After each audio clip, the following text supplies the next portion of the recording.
Salut, c'est Hugo. La semaine dernière, les États-Unis ont dénoncé la situation du peuple ouïghour en Chine et ont appelé les pays du monde entier à réagir. Le secrétaire d'État américain Mike Pompeo a déclaré que, je cite, des centaines de milliers, peut-être des millions de Ouïghours sont détenus contre leur gré dans des soi-disant camps de rééducation où ils subissent un endoctrinement politique strict et d'autres abus horribles. De la même façon, l'Organisation des Nations Unies, l'ONG américaine Human Rights Watch ou encore Amnesty International ont exprimé leur inquiétude et eux aussi accusent la Chine d'enfermer dans des camps 1 million de Ouïghours, mais aussi d'autres minorités musulmanes comme les Kazakhs. Alors dans cette vidéo, on va essayer de comprendre qui sont les Ouïghours, ce qui leur arrive aujourd'hui en Chine, et comment on peut expliquer cette politique menée par le gouvernement chinois. A noter que la situation, elle va sûrement évoluer dans les prochains jours, et je vous tiendrai au courant sur Instagram et sur Messenger, dans les résumés d'actualité et le débat qu'on vous propose chaque soir. Pensez donc à vous abonner soit au compte Instagram, soit au chatbot pour ne pas rater ça. Bref, les Ouïghours, c'est une minorité musulmanes turcophones, c'est-à-dire qu'ils sont originaires de Turquie. Ils vivent dans la région autonome de Xinjiang en Chine, désolé pour l'accent, et dans cette région, ils représentent environ 45% de la population. Les Ouïghours, ils sont réprimés depuis longtemps, mais cette tendance, elle s'est renforcée depuis quelques années. Dans la province de Xinjiang, ils sont surveillés en permanence, il y a beaucoup de policiers, de contrôles et énormément de caméras de surveillance. Le gouvernement chinois veut les contrôler au maximum et ça touche tous les aspects de leur vie. Par exemple, depuis 2017, les barbes, je cite, anormalement longues et le port du voile intégral sont interdits, et surtout les puces GPS sont obligatoires dans les voitures, ce qui permet de les localiser en permanence. L'ONG Human Rights Watch a même révélé que le gouvernement chinois se sert des bilans de santé pour accumuler le plus d'infos possible sur les Ouïghours,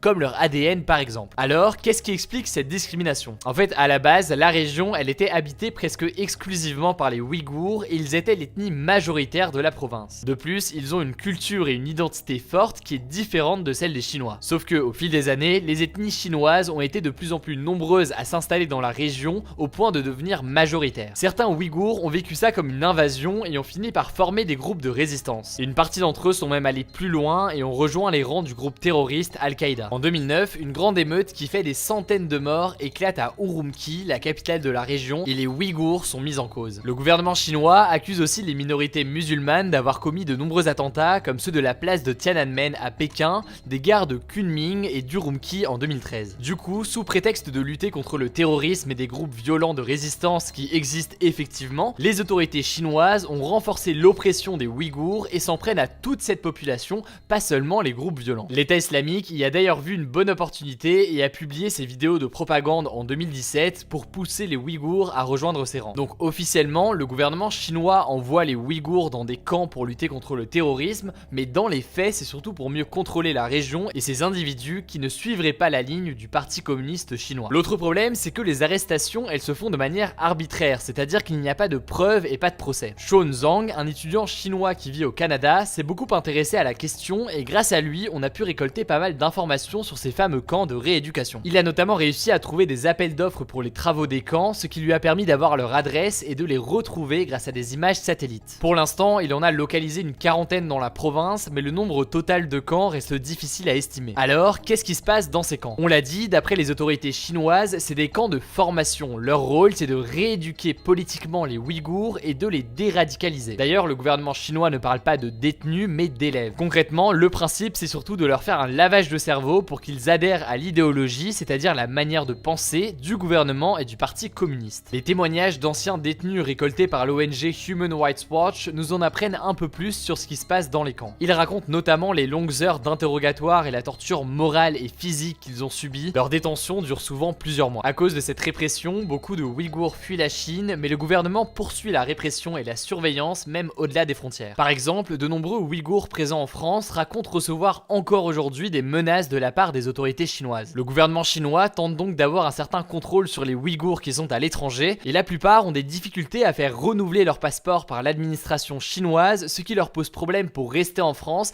et ce qui, au final, peut les obliger à rentrer en Chine. Face à cette situation, les ONG appellent donc les États à agir. Un début de mobilisation se met en place puisque la Suède a annoncé que les Ouïghours pouvaient rester en Suède et le Canada a fait part de son inquiétude sur la situation. Alors, est-ce que vous pensez que la communauté internationale doit prendre des sanctions contre la Chine? Pour participer au débat, c'est très simple, comme d'habitude, ça se passe à l'aide de la petite fiche qui s'affiche en haut à droite. Vous pouvez voter oui, non ou sans opinion et surtout, je vous invite à en débattre dans les commentaires, j'irai lire tout ça. Comme je vous ai dit, on suivra l'évolution de la situation situation sur Instagram et sur Messenger dans les résumés quotidiens de l'actualité. Je vous mets les liens dans la description si vous voulez vous abonner. Dans la description aussi, je vous mets des liens et mes sources si jamais vous souhaitez en savoir plus. Pensez à vous abonner et à activer les notifications pour être les premiers sur l'info. Je crois que j'ai tout dit, on se dit à très vite.